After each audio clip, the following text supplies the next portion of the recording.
What happens when one of Hollywood's biggest stars loses his cool on live television? In just 43 seconds, you'll witness the moment Samuel L. Jackson had enough of Joy Behar's questions and everything fell apart. Subscribe now for daily videos exposing Hollywood's darkest scandals. Last night on The View, what started as another celebrity appearance turned into one of the most explosive moments in daytime television history. Samuel L. Jackson walked onto that stage expecting to talk about his latest film project, but nobody could have predicted what was about to unfold. The energy in the studio felt normal at first. The audience applauded as Jackson made his entrance, all smiles and waves. The hosts greeted him warmly, and for the first few minutes, everything seemed perfectly fine. They talked about his career, his upcoming movies, the usual Hollywood pleasantries that fill these kinds of shows. But underneath that surface calm, something was brewing.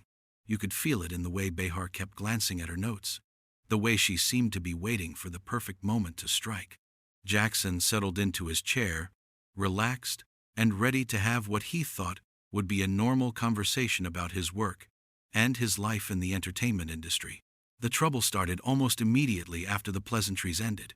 Joy Behar shifted in her seat and her tone changed completely. She began asking Jackson about his thoughts on recent Hollywood casting controversies, specifically about diversity in major film franchises.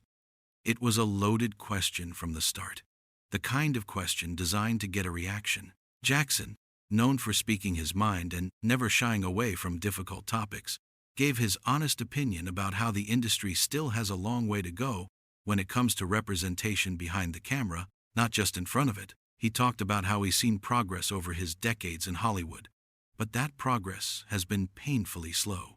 He mentioned how many talented directors, writers, and producers of color still struggle to get their projects greenlit, how the power structures in Hollywood remain largely unchanged despite all the public statements about diversity and inclusion. He spoke passionately but calmly, making his points clearly and backing them up with his own experiences in the industry. But then, Behar pushed further, and this is where you could see the conversation starting to shift into dangerous territory. She brought up an old interview from years ago, where Jackson had made comments about method acting and preparation for roles. She quoted him out of context, taking a nuanced discussion he'd had about craft and technique and reducing it to a soundbite that made him sound dismissive of younger actors. She suggested that his approach might be seen as outdated by today's standards, that maybe he wasn't keeping up with how the industry was evolving. You could see Jackson's expression change right there on camera. His jaw tightened, and he leaned back in his chair, clearly taken aback by the direction this was heading. His eyes narrowed slightly, and that easy smile he'd been wearing since he walked on stage disappeared completely. The other hosts noticed it too. Whoopi Goldberg shifted uncomfortably in her seat. Sunny Hostin stopped smiling. The atmosphere in the studio changed in an instant. "Outdated?" Jackson repeated, his voice dropping lower. He took a breath, clearly trying to maintain his composure. "You want to talk about outdated? Let's talk about how you just completely misrepresented what I said in that interview. That's not what I meant at all, and if you'd read the full context instead of pulling one quote, you'd know that." The audience went quiet. You could hear a pin drop in that studio. The other hosts exchanged nervous glances, suddenly very interested in their water glasses and note cards. Whoopi Goldberg tried to jump in and redirect the conversation, suggesting they talk about Jackson's new film instead. But Behar wasn't backing down. She had the bit between her teeth now, and she wasn't letting go. "I'm just asking questions that viewers want answers to," Behar said, her voice taking on that defensive tone she gets when she's being challenged. "It's my job to ask tough questions, Samuel. That's what we do here. We don't just let people come on and promote their projects without having real conversations about real issues." Jackson wasn't having it. He leaned forward now, his elbows on his knees, looking directly at Behar with an intensity that made even the camera operators uncomfortable. "There's a difference between asking tough questions and putting words in someone's mouth, Joy. A big difference. I've been doing this for decades, and I know when someone is trying to twist my words for television drama. That's what you're doing right now." Behar's face flushed. She wasn't used to being called out so directly, especially not by guests who were supposed to be there promoting their work. "I'm not twisting anything," she shot back. I'm reading your own words back to you. If you have a problem with what you said, that's not my fault. But you're not reading my own words, Jackson insisted, his voice rising slightly. You're reading a fragment of a much longer conversation and acting like that fragment tells the whole story. That's dishonest, and you know it. I talked for 20 minutes about that subject in that interview, and you pulled 10 seconds out of context. How is that fair? The tension in the studio was thick enough to cut with a knife. Sarah Haynes looked like she wanted to disappear. Alyssa Farah Griffin was frozen in her seat, not sure whether to intervene or stay silent. The audience members were looking at each other, unsure how to react to what they were witnessing. This wasn't the fun, entertaining conflict The View is known for. This was real anger, real frustration, playing out in real time. Behar fired back, and now she was getting heated too. Her voice got louder, more defensive. If you can't handle tough questions, maybe you shouldn't come on talk shows, Samuel. This is what we do. We ask questions. We challenge our guests. If you want everyone to just agree with you and tell you how great you are, maybe you should stick to press junkets where they lob softball questions. That's when Jackson laughed, but it wasn't a friendly laugh. It was the kind of laugh that makes everyone in the room uncomfortable because you know something bad is about to happen. It was bitter and sharp and filled with disbelief. He shook his head slowly, that humorless smile spreading across his face. Tough questions? Jackson said, leaning forward now, his voice dripping with sarcasm. You call that tough? That's not tough, Joy. That's just disrespectful. There's a difference, and clearly you don't know what it is. A tough question is challenging someone on their actual positions. What you're doing is creating a position for me that I never held, then attacking me for it. That's not journalism. That's a setup. The producers in the control room were losing their minds, but they kept the cameras rolling. This was television gold, and everyone knew it. The ratings for this segment would be through the roof. You could practically feel them salivating at the thought of the social media explosion this would cause. When they came back from what was supposed to be a commercial break, but the producers had decided to skip it, the argument had only gotten more heated. The audience was still dead silent, watching this train wreck unfold with a mixture of horror and fascination. Some people had their phones out, trying to capture what was happening, until security told them to put the devices away.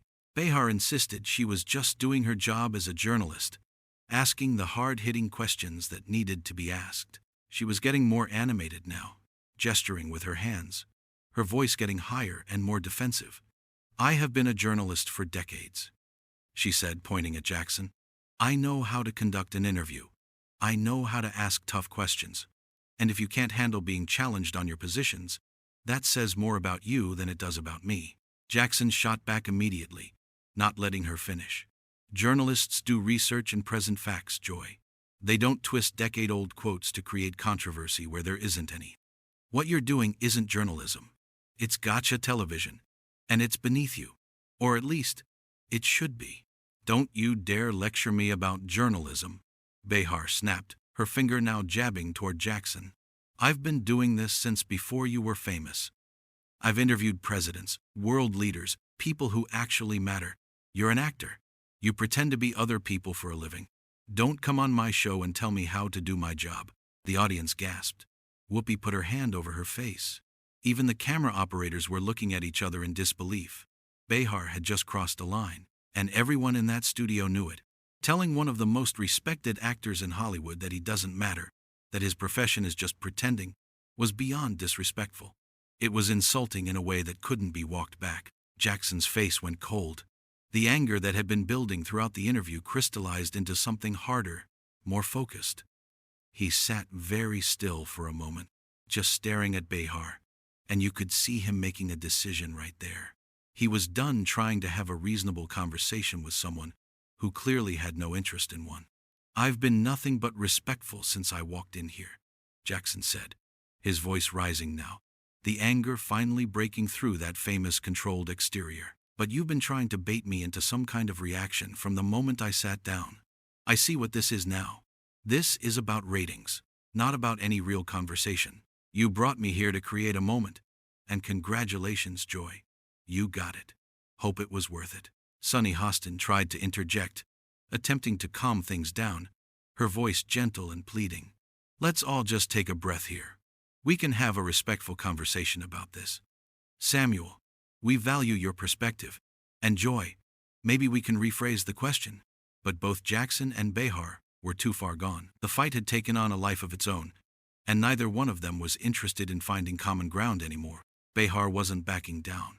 If anything, she was doubling down, getting more aggressive. "Oh, so now I'm the bad guy? I'm the one who brought you here under false pretenses?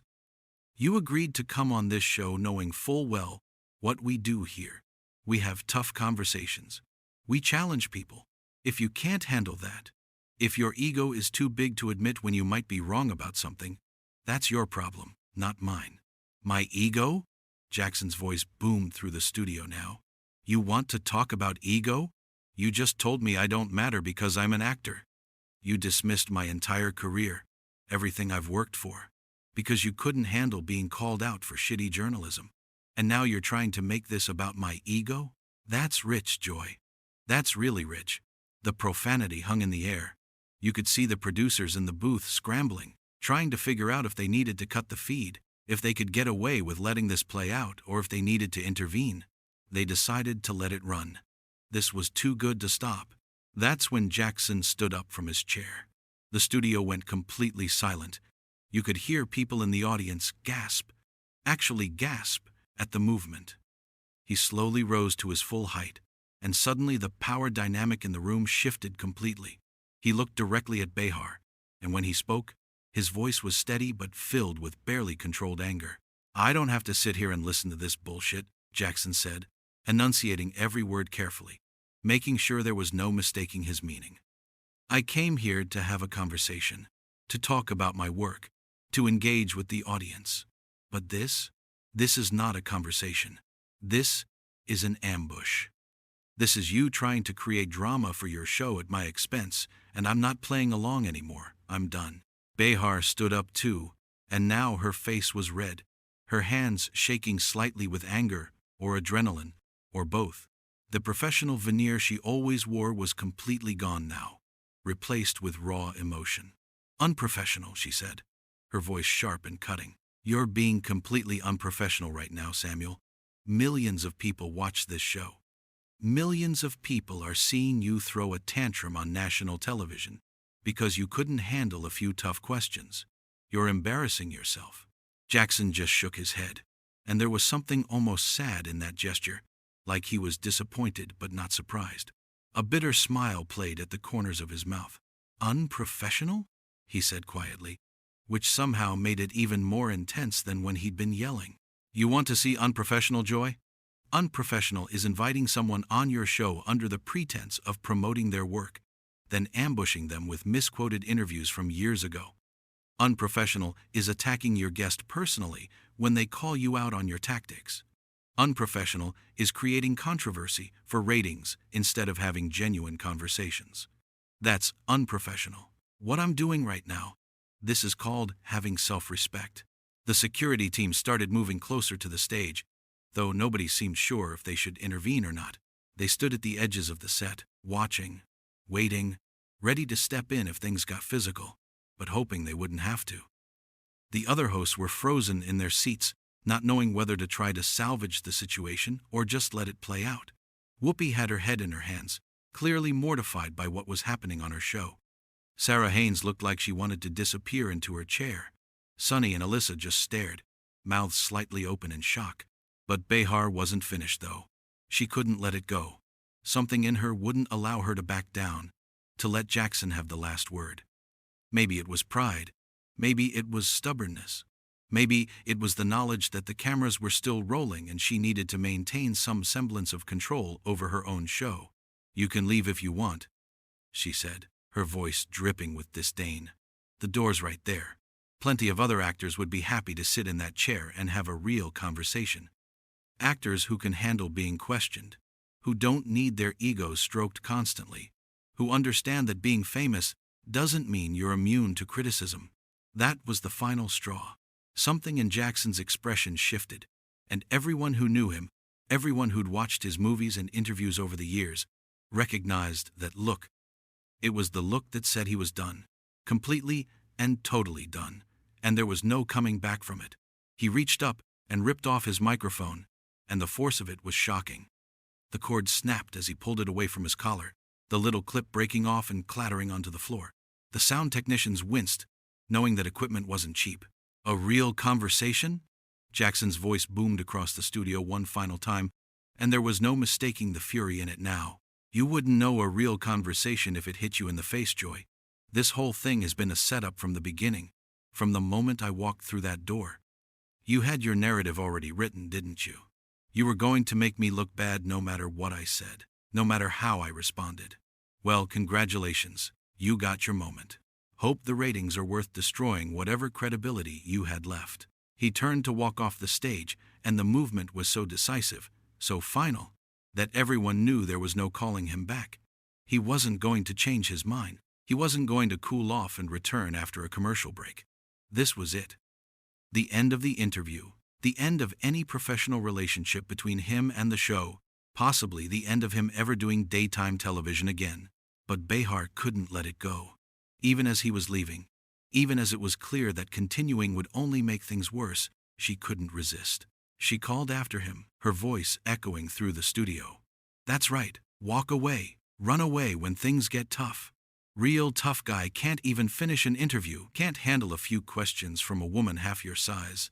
Some hero you are. Jackson stopped dead in his tracks.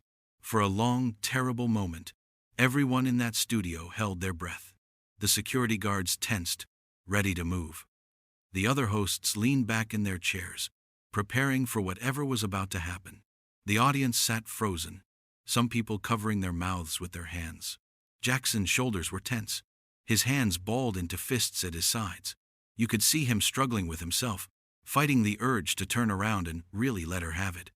The silence stretched out, 5 seconds, 10 seconds, feeling like an eternity. Finally, slowly, he turned his head slightly to the side, not quite looking back but not fully walking away either. I'm walking away because that's what adults do when a situation isn't productive, he said, his voice quieter now, but somehow more cutting because of it. I'm walking away because I have too much respect for myself to stay somewhere I'm not respected. I'm walking away because, unlike you, I know when to stop. You should try it sometime. And then he turned forward again and kept walking. He didn't storm off dramatically. He didn't run. He walked with purpose, with dignity, straight past the cameras, past the stunned crew members who pressed themselves against walls to get out of his way, past the producers who stood there with clipboards frozen in their hands, not knowing what to do or say. The audience sat in shocked silence, not sure if they should applaud or what they were supposed to do. Behar tried to compose herself, straightening her jacket and sitting back down at the table. She looked directly at the camera and said they would be taking an unscheduled commercial break. But her hands were shaking as she reached for her water glass. The other hosts still hadn't said a word. They just stared at the empty chair where Jackson had been sitting moments before. As the show cut to commercial, you could hear the chaos erupting backstage through the microphones that were still hot. Producers were yelling, people were running around, and somewhere in all that confusion was Samuel L. Jackson, probably already on his way out of the building. The incident lasted less than 10 minutes from start to finish, but it felt like an eternity to everyone watching. Social media exploded immediately, with clips of the confrontation being shared thousands of times within the first hour. People took sides instantly. Some said Jackson overreacted and should have kept his cool. Others said Behar crossed the line and got exactly what she deserved. But the raw emotion, the genuine anger in that studio was undeniable. This wasn't scripted. This wasn't planned. This was two strong personalities clashing in real time, neither willing to back down, both convinced they were in the right. The View has seen its share of heated debates over the years. The hosts are known for not holding back their opinions, and guests sometimes disagree strongly with their perspectives. But this was different. This felt personal. This felt like something that had been building under the surface and finally erupted when the cameras were rolling. Jackson's frustration was palpable from the moment Behar brought up that old interview. You could see it in his body language, hear it in his voice. He tried to address her points calmly at first, tried to explain his actual position rather than the version she was presenting. But when she kept pushing, kept insisting on her interpretation despite his corrections. Something snapped. For Behar's part, she seemed genuinely surprised by the intensity of Jackson's reaction. She's used to strong disagreements on the show. She's had arguments with guests before. But Jackson's anger seemed to catch her off guard, and instead of trying to de-escalate, she escalated right back at him. The moment when Jackson stood up was the point of no return. Everyone in that studio knew it. Once he was on his feet, once he called out the show's tactics directly, there was no walking it back. The bridges were burned right there on live television. What made it even more intense was that neither of them would yield. Jackson wouldn't sit back down and pretend everything was fine. Behar wouldn't apologize or admit she might have pushed too hard. They were both committed to their positions, and that commitment meant the situation could only end one way. The other hosts' reactions told their own story. They knew this had gone too far. They knew this would be talked about for weeks, maybe months. The View thrives on controversy, but there's a difference between lively debate and genuine hostility. This crossed that line completely. When Jackson finally walked off that stage, he did it with purpose. There was no hesitation, no moment where he considered staying. He made his decision and stuck with it. The way he ripped off that microphone, the force behind it, showed just how done he was with the entire situation. Behar's parting shots as he left only made things worse. Calling after him, challenging him even as he was leaving, ensured that this confrontation would be remembered as one of the ugliest in talk show history. She couldn't resist getting the last word, even though it was clear that nothing good could come from it. The silence that filled the studio after Jackson's exit was deafening. The audience didn't know how to react, because they had just witnessed something uncomfortable and real. This wasn't entertainment anymore. This was two people genuinely angry at each other, and everyone else was just stuck there, watching it unfold. Even as Behar tried to regain control, tried to move forward with the show, you could see the impact written all over her face, her hands shaking, her voice not quite steady, the way she gripped that water glass. She knew this interview had gone completely off the rails. The backstage chaos that leaked through the microphones only added to the drama. You could hear the panic in the producers' voices, the scrambling to figure out what to do next. How do you recover from something like that? How do you continue with your show when your guest has just stormed off in the middle of it? This wasn't the first time The View has had a guest leave unhappy.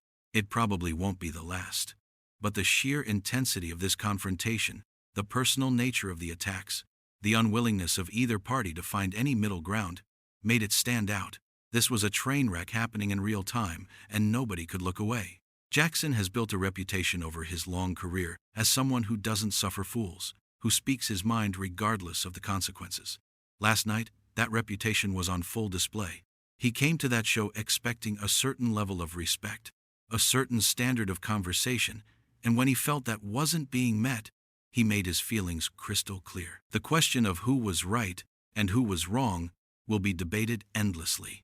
People will watch that footage over and over, trying to pinpoint the exact moment where things went too far.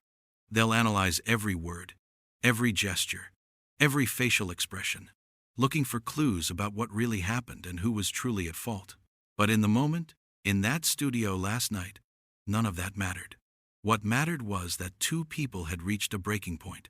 What mattered was that genuine anger had taken over, and there was no producer, no commercial break, no desperate attempt at peacekeeping that could stop what was happening. The empty chair Jackson left behind became a symbol of the entire confrontation.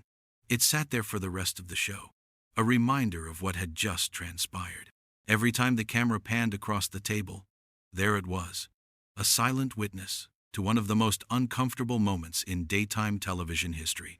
Samuel L. Jackson walked into The View as a guest promoting his latest project.